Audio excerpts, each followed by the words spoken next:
Hi everyone. In today's video I'm going to show off a concept I've been working on involving artifacts and numerons. Now I'm going to be calling this a little bit of a shower thought, just the deck, but I'll be showing it more of it as a deck profile and then some test hands similar to what I've been doing with my deck profile videos, but it's more of a concept that I'm still kind of working on and play testing. Not something that I'm quite ready to take to locals just yet, but just something that I've been playing around with. It plays pretty much very similar to something like a Subterror Numeron deck, although just with the artifact cards. So in that vein, it's a little bit weaker than what that deck would be because the artifacts themselves aren't as strong necessarily as the Subterror engine or the Eldlich engine, but the artifacts are another theme of cards that are interesting to play with, and I personally enjoy using them. So I'll show you the different components of the deck and then show you what the deck can do. So the first component is the artifacts, and even though it does have the stronger elements of the Numerons and as well as Dragoon, the artifacts do feel like the main portion of the deck, and over a few turns the artifacts do become the main focus of the strategy. But I'm playing 2 Moral Tack, 2 Scythe, you'll have to excuse my post-it notes, cards are a bit spread out at the moment, 3 Lancia, which also serves as a hand trap going second, playing 1 Beagle Tech and 1 Mjolnir.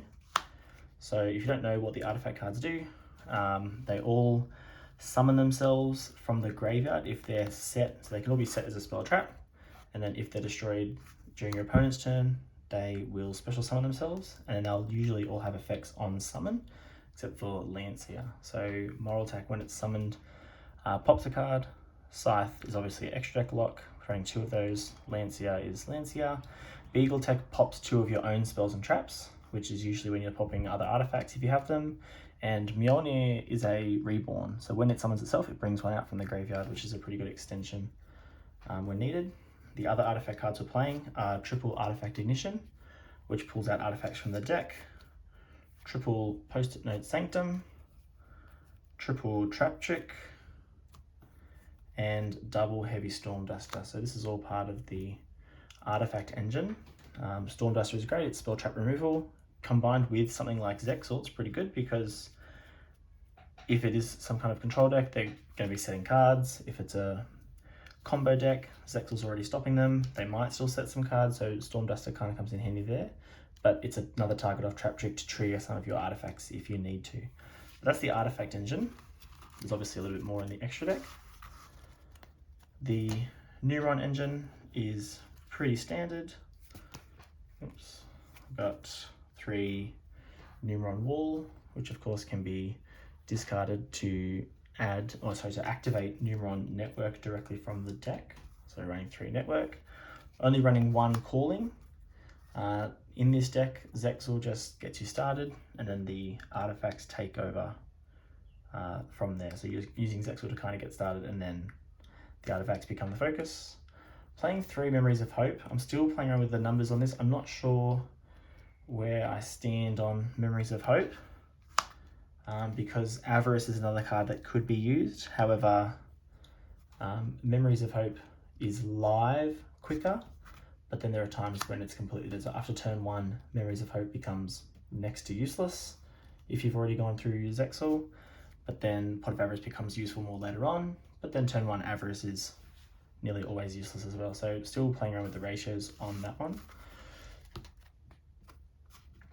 The other cards in the deck, just running 3 Ash Blossom, just needed a little bit more going second. Obviously the Dragoon package, so it's the materials for Dragoon plus 1 Wyvern. And then I'm playing 2 Insight, 1 Fusion, and I am playing 1 Avarice at the moment, just to see how it goes as I believe it's the 40th card. It might be 40, sorry, it's 41 cards at the moment, I'm pretty sure. So Avarice is just in there as a 41st card, because there are plays where Avarice does serve a better purpose than Memories of Hope, or sometimes you can even resolve both of them in 1 turn, and that feels really, really good. I'm opting to only play 2 Insight, 1 Fusion. I've also got access to Dragoon through Verte, so it's just a small engine here to help see Dragoon more frequently, and activating it through fusion is a bit more resilient to hand traps. The extra deck is 1 Durandal, 1 Volcasaurus, just for the rank 5s that we can make. Was originally running Pleiades as well, but trying out Volcasaurus, it is a number monster, so it turns dead Memories of Hope into an upstart goblin essentially, and it can destroy and burn, which can then be turned into Gaia. Both of these can be turned into Gaia. And then Zeus, lovely post-it note Zeus. Then I have the Zexal cards, so Zexal and the 4 Numerons. You usually don't make the 4th one, you're usually just making S0, but there's some hands where making a different monster is better, and I'll show you which one that is in a moment. There's the Dragoon. For links, playing 1 access code talker, there's times where I find myself with Dagda and Anaconda on the field. I can easily make access code talker and have 2 pops, which is great. Skuldred is the other monster I sometimes make, depending on the hand. 1 Megaclops, mainly for going second purposes, 1 Dagda, and 1 Anaconda. So the Sayuja is a bit of a flex spot. For me, originally it was 2 Dagda. I haven't done much playtesting of it yet, so I'm not sure whether or not the second Dagda would come up. But Sayuja is useful for when you do brick. If you draw too many of the Dragoon materials or anything like that, you can actually go Numeron Network into 4 and turn them into Sayuja to draw 4, which is also going to help depending on how you access Network, potentially making Avarice live. And if you've already drawn Memories of Hope, you could draw 4 with Memories of Hope, draw 4 with Sayuja, put 3 back, and then potentially even draw 2 with Avarice, depending on the circumstance. And then usually by that stage you have enough materials, enough cards in your hand to play the artifact side of your deck and lock your opponent out through things like Scythe and Lancia. So that's the extra deck. And I'll show you just some test hands to show what the deck can do in some hypothetical turns. So for these test hands, what I will do is play out the turn 1 and then just show what a turn 2 or turn 3 might typically look like. Because on turn 1, our goal is to set up Zexal. Our turn 2, which is their first turn, our opponent's first turn, we're looking to play some of our artifact cards, summon some artifacts depending on the situation. But if we can successfully resolve Zexal, we don't really need to use the artifact side of our deck as such. Then on our next turn, we're looking to make Dragoon and slowly close out the game from there. So for our first 5 cards, we have Moral Attack, Numeron Wall, Terraforming, Wall, and Dark Magician. So this hand is not very good. It does set up Zexal, but it does nothing else. And so typically the way I play this deck is, if Zexal is the only thing I can make, I'll go for Sayuja and hope that I can see some more cards and play the artifact side of the deck out. So for this, we will Terraforming for Network.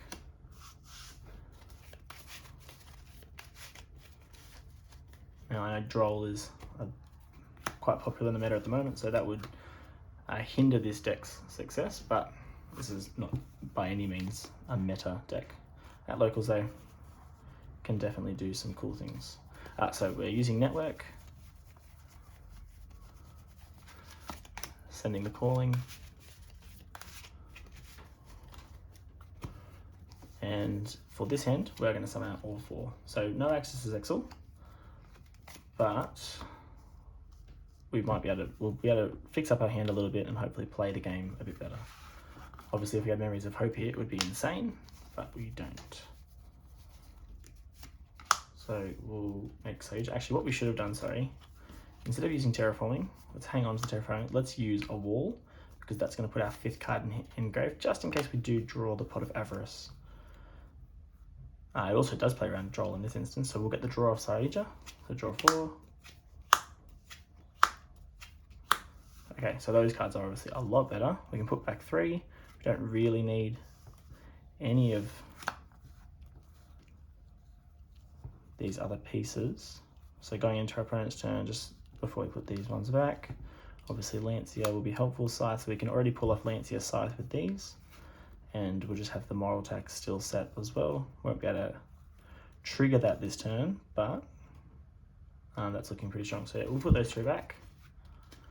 Obviously we can't use Sayuja's special summon effect, but from here we're just going to set 3 and pass our turn there. So even though we gave up the Zexal, we can see a little bit more of our artifact cards. So from here we can, going into our opponent's turn, we would ignition, we would still have to wait though until our opponent summons a monster, because Scythe can be, Scythe can be gammed when it's summoned.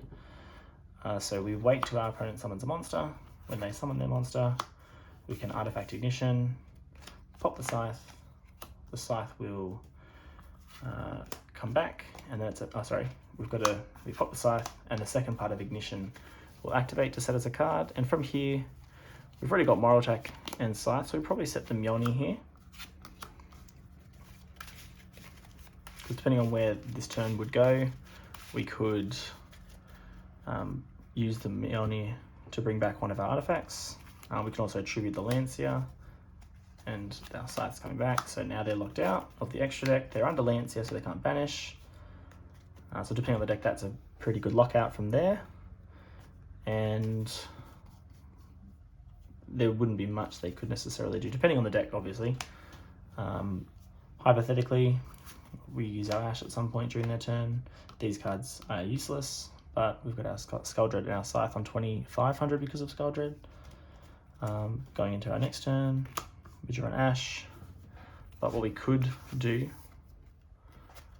is, depending on what we wanted to do, we could use these for Verte, and then go into Dragoon.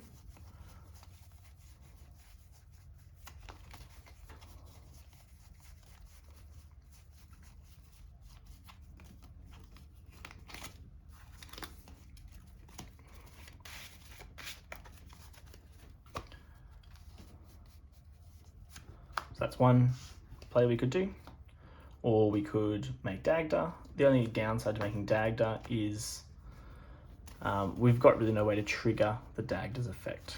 So we would just be making Dagda sitting on it, and we'd have to wait till our opponent activated effects, but we're relying on them to not kill us. So Anaconda would definitely be the best play here, and we've got our Dragoon, and hopefully we can control the game from that point. So that'll be test hand number 1, and we'll have a look at another one. Okay, so shuffling up for test hand number 2. See what we can do with this one.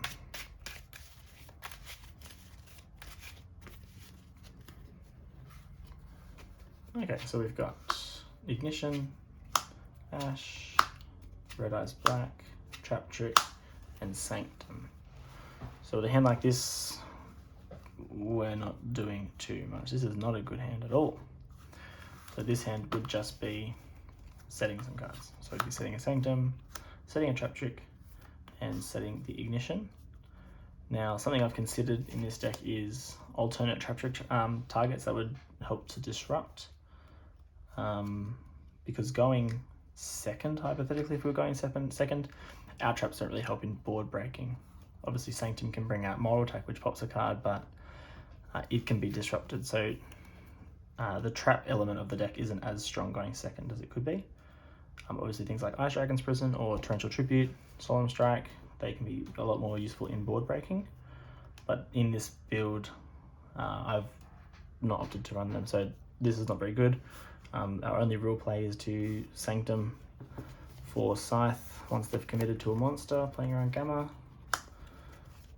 And really hoping that the Scythe Ash is enough.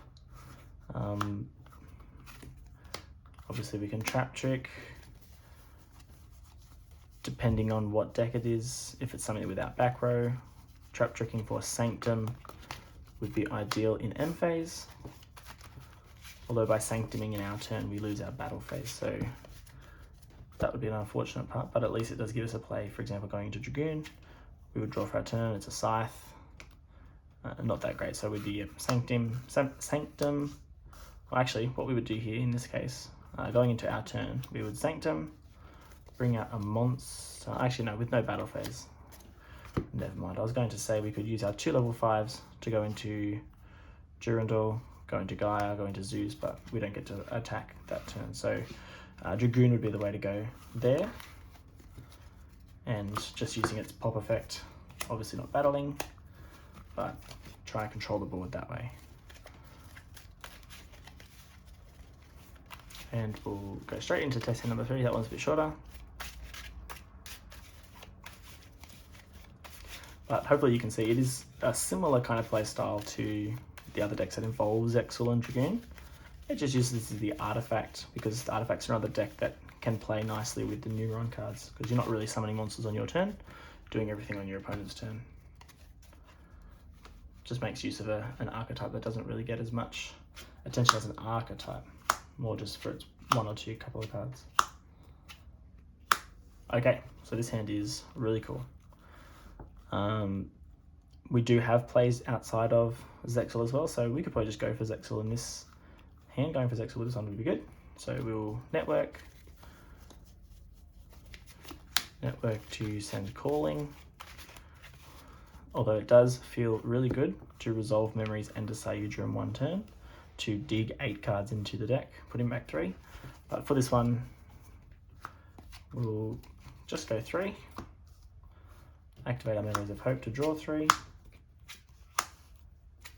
And there we go, we're perfectly set up now, ready for next turn as well. That's great.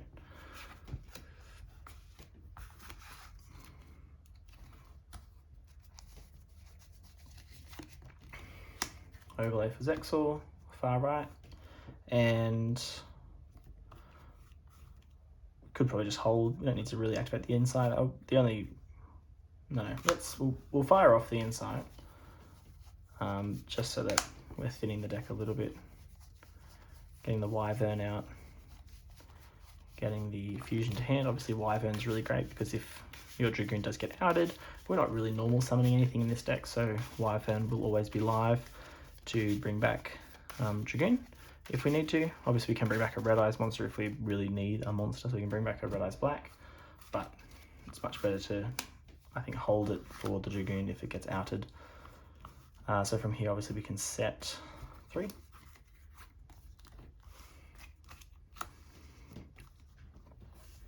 And pass it to our opponent. Again, playing around Gamma, we can wait till they activate a card, put them under Zexal. Now the downside about putting them under Zexal, it's not really a downside, it's pretty good because it's very strong, but the downside of putting it under Zexal is the artifacts really lose their value. So Moral Attack only pops face up, so depending on the deck, they can't really activate any cards, so there's not really any reason to normal summon a monster face up. Typically they might set a monster and the Moral Attack loses all value. The only benefit is getting it as a body. We don't even need it as a body because we can fusion for Dragoon, so our artifact side kind of sits a bit dormant here, especially things like Scythe. Scythe just becomes another blowout card if we don't happen to get into the Numerons. Scythe is very useful for helping if we don't get out Zexal. So with that, we obviously put them under Zexal. We don't really need to do anything. We might fire off Duster on the end phase depending on the deck. Yeah, so from here, they would pass their turn, they can't do much. Draw into Inside, it's a dead card, but now we've got no harm in firing off the Red Eyes Fusion, dumping the materials, summoning Dragoon.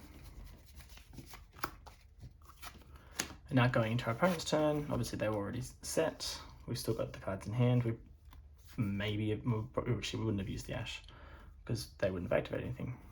So now we've obviously got Ignition into Moral Attack. We can pop 2 with Dragoon if they've got monsters. They won't really have, they might have 1 set monster, and we'd be getting in for 5,000 damage there. Then it goes back to our opponent's turn. We Zexal them very safely. He would have to really worry necessarily about Gamma because we can Dragoon negate as well. So if they're not playing under this as well, when it goes back to our turn, we could pop the monster that they set and I mean, they might have normal summoned a monster to get over Zexal. If they do try and get over Zexal, we can then always Ignition, Moral Attack come back, destroy the monster that they're attacking with, and then really they've got nothing. Obviously, I'm not playing against any interruption here, so I'm doing everything very freely, but you can see how over a couple of turns it becomes really easy to control the board with Zexal, then Dragoon to protect Zexal, and then the artifacts kind of clean it up from there. And if the game were to progress and hypothetically we did get outed, we would have set another one off. Ignition when we activated it. We've got Wyvern to bring back Dragoon or Red Eyes, which could then, if we brought back Red Eyes, we could go back into Dagda and continue to play that way. But that's the deck. It's really fun to play. I don't know how fun it would be for the opponent, but I enjoy being able to play with the artifact cards more than anything really. But that's it. Thank you for watching.